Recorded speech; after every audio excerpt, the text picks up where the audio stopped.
सुनकर शायद विश्वास न होगा, हमारे पूज्य सदगुरुदेव श्री पहाड़ी बाबा महाराज, खाकचौक वाले महाराज जी, उनकी सैकड़ों ऐसी घटनाएं जो एक जगह बैठे बैठे सैकड़ों हजारों योजनों की बात वे बैठे बैठे जान जाते थे। मैंने कई बातें प्रत्यक्ष देखी। आपको सुनकर आश्चर्य होगा, बहुत पुरानी बात तो नहीं है। 2003 में महाराज जी भगवत धाम प्रयाण किए। कलकत्ता में एक बंगाली परिवार है, उनको महाराज जी ने कहा होगा कि तुम नई बाड़ी बनाओ, ठाकुर बाड़ी बनाओ तो हम आएंगे। और उन्होंने ठाकुर बाड़ी बना ली। अब वो प्रार्थना करने आए कि महाराज जी आप उसके उद्घाटन में पधारिए। पहले पत्र लिखा तो महाराज जी ने कहा तुम मुहूर्त से उद्घाटन कर लो। तो मुहूर्त से उन्होंने उद्घाटन कर लिया, पूजा पाठ वगैरह कर लिया। फिर वो वृंदावन आए, आग्रह करने के महाराज जी कोई समय दे दें। महाराज जी ने कहा कि देखो हम लगातार 62 वर्ष तक कलकत्ता गए हैं। कितने वर्ष तक? लगातार 62 वर्ष तक हम कलकत्ता गए हैं। अब हम नहीं जाना चाहते, अब हम वृंदावन से बाहर नहीं जाना चाहते। हमारे लिए बोले कि हमने इनको महंत बना दिया है, अब ये जब जाएंगे, पहले हम गुरु पूर्णिमा वहीं करते थे, जब ये जाएंगे तो इनकी पधरावनी हो जाएगी, हम तो जाएंगे नहीं। अब जमुना जी का किनारा नहीं छोड़ना, अब नहीं जाएंगे, मना कर दिया। तो उनकी छोटी बच्ची थी, वो बच्ची बोली बंगला भाषा में कि ठाकुर दादू आप मिथ्या कथा बोलते हो, मैं झूठ बोलते हो। महाराज जी बंगला बहुत अच्छी बोलते थे, वो बंगाली सेवक थे, इसलिए बंगला लिखना, पढ़ना, बोलना सब आता था। तो महाराज जी बोले ए खोकी, खोकी माने बच्ची लाली, ऐसा क्यों बोलती है, झूठा आरोप क्यों लगाती कि मैं झूठ बोलता हूँ? हाँ मिथ्या कथा बोलो, आप झूठ बोलते हो। क्यों? आपने कहा था मेरे पिताजी को कि मैं आऊँगा, फिर आप आए नहीं, तो आप झूठा हो गया कि नहीं हो गया? तो साधु संत को तो झूठा नहीं बोलना चाहिए। वो बोली बच्ची छोटी, 10-11 साल की बच्ची थी। छोटे बालक तो भोले होते हैं, उनके मन में जो आता सो बोल देते।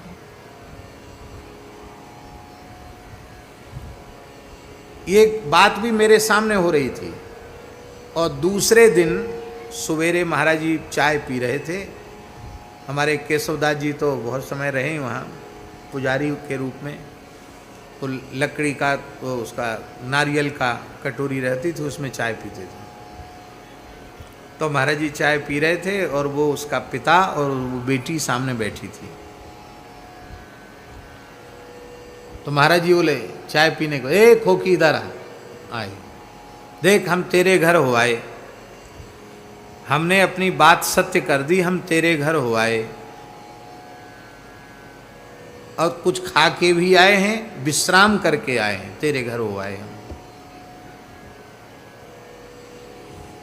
और उसके पिता बड़ा आश्चर्य कर रहे हैं कि महाराज जी तो यहीं हैं, कहाँ से हुआ है, इसके घर कब को हुआ है महाराज जी? तो महाराज जी ने मोहल्ले में कैसा मकान बना है, किस दिशा में उसका मुंह है, कितने कमरे हैं, ठाकुरबाड़ी कहाँ बनी है, किस रंग से पुता है, सब बात बता दी। जैसे कोई सामने रखी हुई चीज का वर्णन करे, ऐसे महाराज जी ने पूरे घर का बता दिया उसको। यही बात पूरी हो गई। हमको ऐसा लगा कि महाराज जी ने सपने में देखा होगा इसका घर, सिद्ध पुरुष हैं तो सपना भी उनका सही होगा, ये मैंने देखा। और जब 1 महीने पीछे हम कलकत्ते गए और उस घर में जब हम गए तो माता झरझर झरझर आंसू रोने लगी। बोले हमने डायरी में तारीख और समय लिख लिया है, रात्रि को 9:30 के करीब महाराज जी 9 बजे कोठरी में गए हैं अपने, बस 9:30 के करीब महाराज जी की बात सुनाई पड़ी। राम राजा दुख भंजन सकल पूर्ण काम, गोविंद गोपाल भज नारायण, ऐसे बोलते रहते थे महाराज। लेकिन महाराज जी आ गए, चरणों में प्रणाम किया, चरण धोए, स्वप्न नहीं प्रत्यक्ष। पूरे घर में घूमे, ठाकुर बाड़ी में गए, वहाँ नया कंबल बिछा दिया, एक तकिया बिछा दिया, महाराज जी उस पर बैठ गए।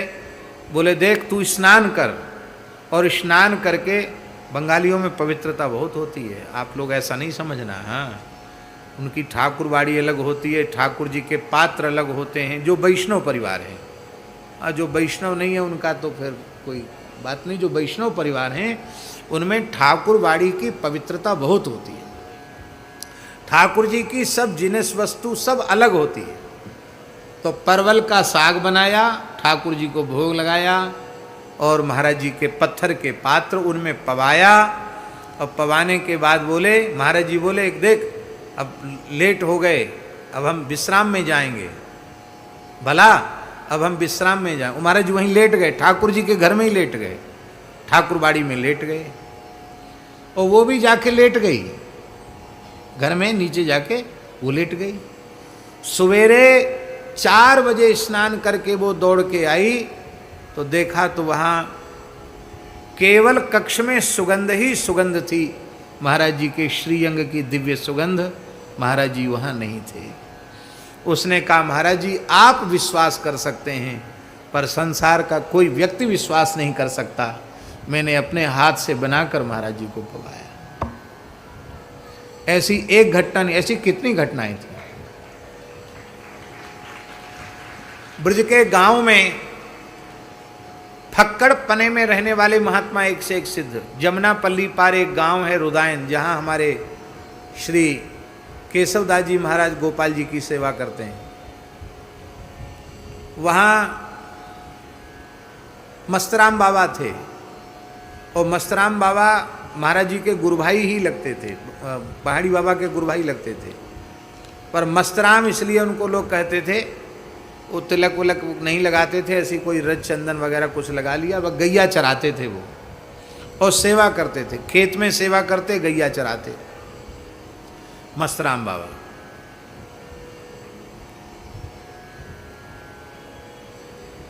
धूना पर बैठे थे, रुदायन गोपाल मंदिर की घटना है, और सर्दियों का समय था, और उनके पसीना टपकने लग गया। तो ठाकुर साहब सामने बैठे थे, एक पंडित जी थे वो बैठे थे, ये लक्ष्मी नारायण पंडित जी के पिताजी, पहले लक्ष्मी नारायण पंडित जी थे ना, उनके पिताजी या दादाजी के समय की बात, वो बैठे थे। उन्होंने कहा बाबा तेरे पसीना कैसे आए रहे हो? अरे बोले भैया कछु मत पूछो कैसे पसीना आए रहो। तो बताया उन्होंने कि इतने कोस दूर पे एक ब्रजवासी बैलगाड़ी में कुछ माल लाद के ले जा रहा था, और बैलगाड़ी फंस गई मिट्टी में, कीच में, बैलों पर वो चल नहीं रही थी। हम वहाँ घूम रहे थे, तो हमने धक्का लगाया, पूरी ताकत लगाई कि बैलों पे जोर न पड़े, तो गाड़ी तो निकल गई और बैलों को भी शांति मिल गई। तो उसमें हमने ज़्यादा जोर लगाया, उसी से पसीना आ गया। अरे बोले बाबा झूठ बोलवे को ठेको तेने ही ले राखे हो, अभी यहाँ बैठो बैठो तो बतरा रहे हो, कहे हम वहाँ गाड़ी खिंचवाए रहे हैं। तो बोले भैया मैं तो सांची बोल रहे हूँ, तो ये विश्वास ना हो तो जाके देख लो। वहाँ ठाकुर साहब थे, उस समय घोड़े चलते थे, तुरंत उन्होंने घोड़ा कसा और वहाँ पहुँचे। तो उस किसान व्यक्ति ने कहा कि मस्तराम बाबा यहाँ ना होते तो हम तो, हमारे तो बैल मर जाते, हम तो परेशान है जाते। ऐसी अब यहाँ बैठे थे, वहाँ एक शरीर से वहाँ घूम रहे थे, और देखने में ऐसे लगते थे कि बाबा कछु ना जाने से गांव के देहाती बाबा। गैया चराए हुए जा रहे मस्तराम बाबा,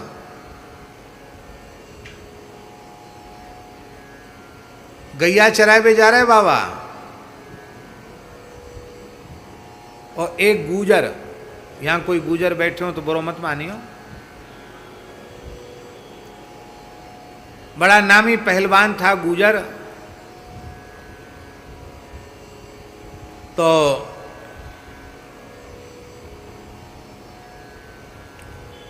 पहलवान कुछ मोटी बुद्धि के भी होते हैं। और फिर गुजर कहते नीम और करेला और नीम पर क्या कहते हैं, नीम चढ़ा। तो एक तो पहलवान है गुजर, तो बाबा को मखौल करते हुए हंसी करते हुए, ए मस्ता बाबा, कहाँ भैया, क्या बात है? अरे बाबा बड़ी जोर की गर्मी पड़ रही है, प्यास लग रही हो तो पानी पी ले। कुआं पे नहा रहा था, बाल्टी से खींच खींच करके, पानी पी ले। और महीना था पूष का, भयंकर ठंड पड़ रही थी, कोहरा पड़ रहा था, भयंकर ठंड। और वो कह रहा है बाबा बड़ी जोर की गर्मी पड़ रही है तो प्यास लग रही है, कोई पानी पी ले। बाबा समझ गए मखौल कर रहा है। बोले भैया तू मुझे पानी ना पिवा पावेगो पहलवान, और तू स्नान ध्यान करके अपने काम में लग, तू हमें पानी ना पिवा। अरे कैसी बात कर रहे हो बाबा, मैं तो पानी ना पिवाए तो पाऊंगो? पी ले तू, झिक के पी ले, कितने पानी पिएगो? बाबा बोले गिनती करके बाल्टी पानी पिवैयो। 1200 बाल्टी पानी पी गए बाबा। कितना पानी पी गए? 1200 बाल्टी पानी पी गए। उसके हाथ एकदम ठंड में शून्य पड़ गए, सारी पहलवानी का नशा चला गया। बोलो बाबा कुइया तो खलियाई, खलियाई माने इसका तो पानी खत्म होने वाला है, कुइया तो खलियाई और कितने पानी पीवेगो? बोले तू ही कह रहा हो कि पानी पी ले बाबा, झिक्के। अरे कान खोल के सुन ले, हमारे पुरखा ऐसे है कि चुल्लू भर में समुद्र पी गए, अगस्त्य जी महाराज। इसलिए संतनते मखौल मत कर, हम समुद्र पीवे वारे हैं, कुइया में तू हमारो कहा हमारी प्यास बुझावेगो। चरणों में पड़ गया महाराज। बोले अब किसी साधु के साथ मखौल मत करना, नहीं तो समझना अभी तो तेने कर दियो फिर बुरो होएगो तेरो। अरे बाबा ऐसी मत बोले, हाँ तेरो बुरो होएगो फिर तू मखौल करे। ना बाबा मैं क्षमा मांगू। चरणों में प्रणाम किया। फिर बाबा बोले देख तू बुरो मत मानियो, हम काऊ ब्रजवासी को दुख नहीं दें। तेरो अमुक खेत सूख रहे हो, मैंने तेरो खेत सींच दियो। यहाँ पानी पी रहे थे, वहाँ उसके खेत की सिंचाई हो रही थी। गुजर गया, देखा भैया उस खेत में तो पानी नहीं था, पानी सिंच गया। आके बाबा के चरण पकड़ लिए।